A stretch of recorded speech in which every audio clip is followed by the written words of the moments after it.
ایک हलचल मचाने वाले शहर के क़ल्ब में एक अजीम अलशान लाइब्रेरी खड़ी थी, जिसमें हर तरह की किताबों से भरा हुआ था। कलियो, सीखने का शौक रखने वाली एक मुतजस्सिस बल्ली, और चार्ली, एडवेंचर के लिए नाक के साथ एक चालाक कुत्ता, इन सबसे अच्छे दोस्त थे। एक बरसाती दोपहर धूल भरे टूमों के जरिए बराउज करते हुए कलियो और चार्ली लाइब्रेरी के एक भूले हुए कोने में एक प्रासरार नक्शे से टकरा गए। नक्शे ने उन्हें इल्म और दरियाफत से भरी जस्तजू पर ले जाने का वादा किया। नक्शे की हदायत पर अमल करते हुए कलियो और चार्ली एक जादुई जंगल की गहराइयों में कदम रखते हुए अपनी तलाश पर निकल पड़े। रास्ते में उनका सामना जंगल की दोस्ताना मखलूक से हुआ, जिन्होंने दिलचस्प कहानियां और हिकमतें शेयर कीं।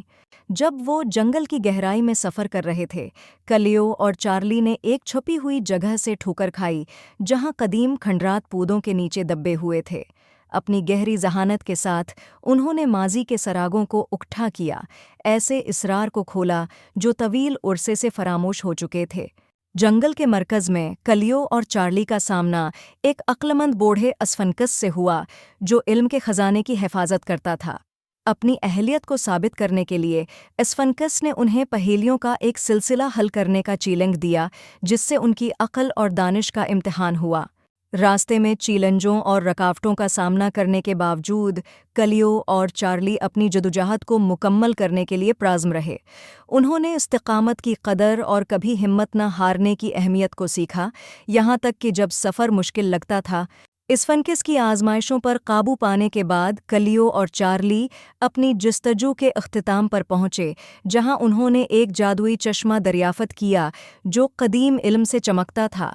जब वो इसके पानियों से पीते थे तो उन्होंने अपने ज़हनों को हिकमत और समझ से भरते हुए उनकी जस्तजू मुकम्मल होने और उनके ज़हनों के इल्म से माला माल होने के बाद कलियो और चार्ली ने जादू के जंगल को अलविदा किया और घर वापस लाइब्रेरी में चले गए।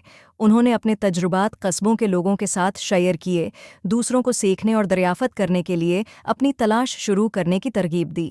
जब वो लाइब्रेरी के अपने आरामदह कोने में वापस आ गए, कलियो और चार्ली ने अपने सफ़र और रास्ते में सीखे गए इस बात पर गौर किया।